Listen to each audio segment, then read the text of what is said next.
Assalamualaikum warahmatullahi wabarakatuh. Bertemu kita lagi di dalam pembelajaran kita pada hari ini, iaitu pelajaran tarikh darjah 5. Tajuk pembelajaran kita pada hari ini ialah rujukan supaya Nabi Muhammad sallallahu alaihi wasallam berhenti daripada berdakwah. Muka surat 14 hingga 16. Objektif pembelajaran kita pada hari ini ialah murid dapat menyimpulkan tentang pujukan supaya Nabi Muhammad berhenti berdakwah. Pujukan supaya Nabi Muhammad berhenti berdakwah. Penindasan dan penyiksaan kaum Quraisy terhadap kaum muslimin tidak dapat mematahkan kekuatan semangat Nabi Muhammad sallallahu alaihi wasallam berjuang menyebarkan agama Islam dan tidak dapat menggugat iman kaum muslimin. Penindasan dan penyiksaan seperti pelajaran minggu lepas yang kita ketahui ya. Siapa tu namanya? Bilal bin Rabah telah dipihit dengan batu besar. Dan berapa-berapa sahabat Nabi Muhammad yang lain pun ditumbuk, dikerajakan sampai berdumuran darah ketika baca Al-Quran, dan banyak lagi lah dia punya penyiksaan itu. Itu baru yang sedikit saja yang kena ceritakan, dan ada lagi selebihnya yang lain-lain lagi. Dengan penindasan penyiksaan daripada kaum Quraisy satu kepada kaum muslimin itu, indah dapat sekali-kali mematahkan semangat Nabi Muhammad sallallahu alaihi wasallam untuk berjuangkan menyebarkan lagi agama Islam itu, kan mengembangkan lagi Islam itu, dan indah juga dapat menggugat iman kaum muslimin itu. Biasanya kalau orang kena ugut sudah takut. Ini indah makin kuat pulang lagi iman kaum muslimin dan kekuatan hati Nabi kita ni, Nabi Muhammad sallallahu alaihi wasallam, dalam memperjuangkan Islam itu. Pujukan dan rayuan untuk memberhentikan dakwah baginda. Kini kaum Quraisy mencari cara lain dengan cara pujukan dan rayuan untuk memberhentikan dakwah baginda. Kaum Quraisy memohon Abu Talib supaya menasihati Nabi Muhammad sallallahu alaihi wasallam agar baginda berhenti menyebarkan agama Islam. Pujuk sudah, merayu sudah untuk berhentikan dakwah Nabi Muhammad tadi. Masih juga Nabi Muhammad kuat semangat kan meneruskan menyebarkan agama Islam ini. Lepas itu, durang kaum Quraisy ni mencari alternatif lain lagi. Dengan cara apa nah? Iaitu memujuk dan merayu agar supaya Nabi Muhammad itu berhenti berdakwah melalui dijumpai dorang Abu Talib. Siapa Abu Talib ni? Abu Talib ni kalau bahasa Brunei kita ni, pemanggil kita ni uncle Nabi Muhammad, pak ciknya, macam tu bapa saudaranya, supaya menasihati Nabi Muhammad sallallahu alaihi wasallam ni agar supaya berhenti menyebarkan agama Islam ni. Apa tindakan Nabi Muhammad? Kita teruskan pembelajaran. Abu Talib menyampaikan permohonan kaum Quraisy kepada Nabi Muhammad sallallahu alaihi wasallam, tetapi baginda menolak permintaan tersebut. Walau bagaimanapun, Abu Talib masih tetap melindungi anak saudaranya itu daripada ancaman dan penindasan kaum Quraisy. Abu Talib ni menyampaikan permohonan kepada orang kaum Quraisy ni kepada Nabi Muhammad, yang beritahu Abu Talib beritahu anak saudaranya itu Nabi Muhammad sallallahu alaihi wasallam.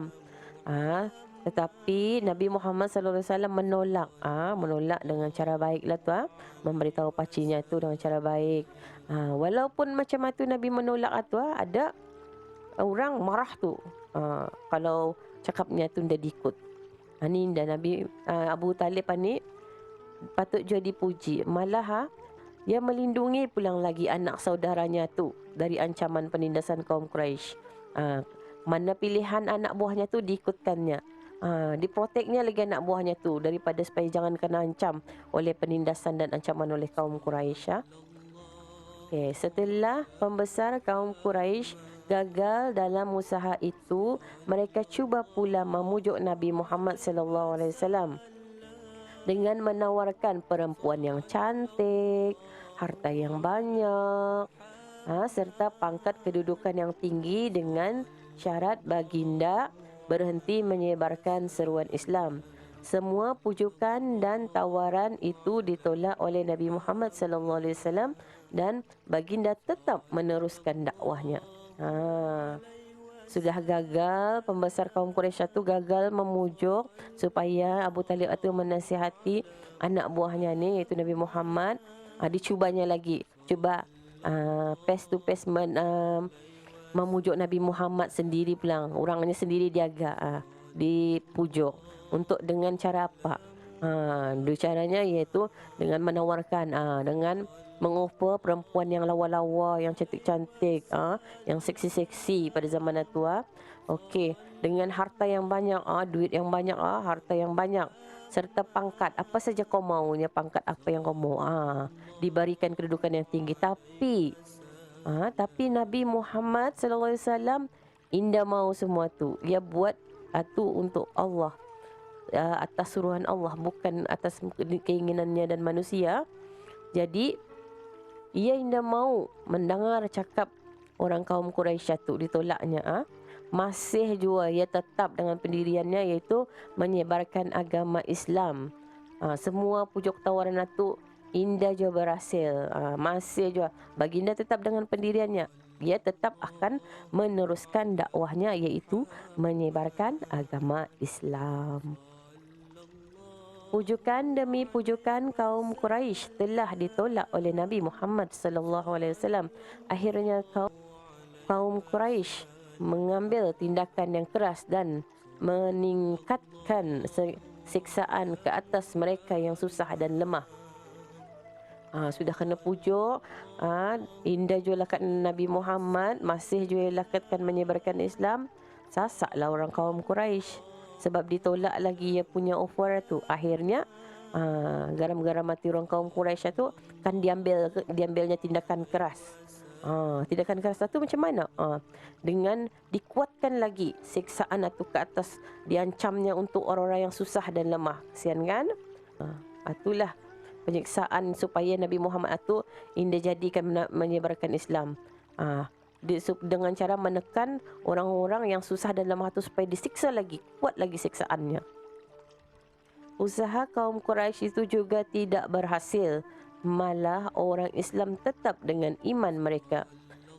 Mereka tetap berpegang dengan kalimah asyhadu an la ilaha illallah wa asyhadu anna Muhammadar Rasulullah. Maksudnya di sini sudah dengan Nabi Muhammad dah berhasil, dicubanya lagi arah tempat orang yang lemah, orang yang miskin, lemah, orang-orang dulu-dulu tu. Indah juga berhasil, masih je makin kuat lagi pegangan orang Islam ni. Indah yang mau. Orang membuat tu kerana Allah, bukan kerana dunia ataupun bukan kerana manusia. Ia berpegang tu hanya kerana kalimah Allah dan kerana Allah, iaitu asyhadu an la ilaha illallah wa asyhadu anna Muhammadar Rasulullah.